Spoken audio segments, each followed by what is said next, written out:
Well, this is a follow-up to a video we did recently on resealing our Benjamin Marauder air rifle, the semi-auto. And there was a comment about why didn't we show taking apart the valve.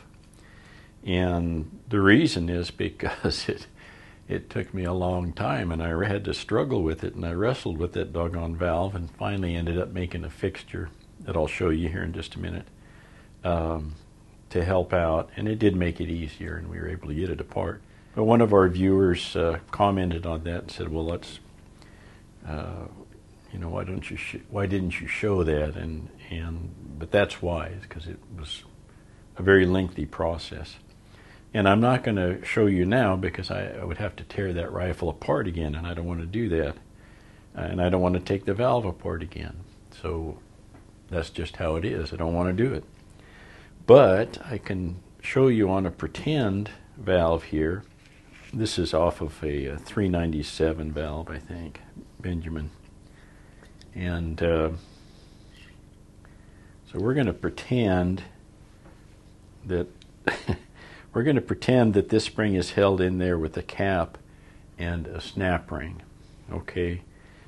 And so to get that off, it had all this spring tension on the cap, and I couldn't, I struggled. I just couldn't get in there and get it, fighting both the tension of the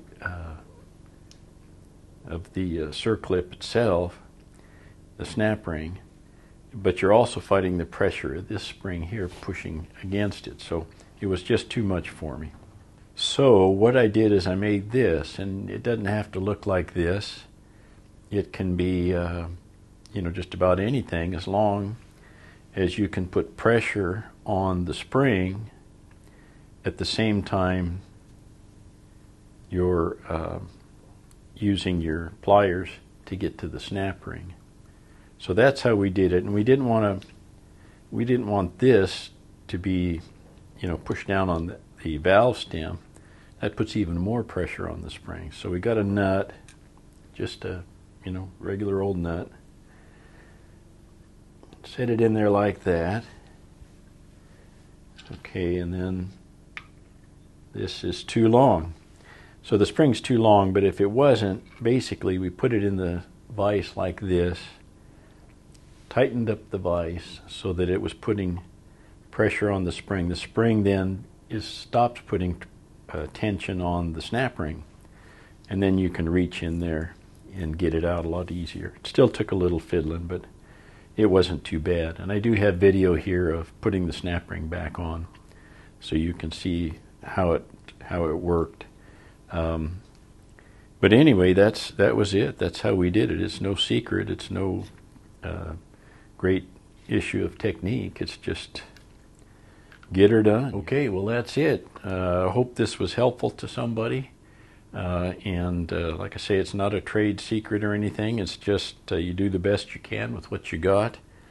You don't have to have a lathe where you can turn down something like this and put a bevel or a chamfer, whatever you call that. It just has to be small enough so that the snap ring can fit around that, and it has to be able to fit into the head of the valve so it can put pressure on it. And that's how you do it. This is my third hand here, vices, and I really use them all the time in airgun work. I got 3 bench vices and a couple of drill press vices here that I use on a regular basis. And okay, thank you for watching. I hope this is helpful to somebody out there, and see you next time.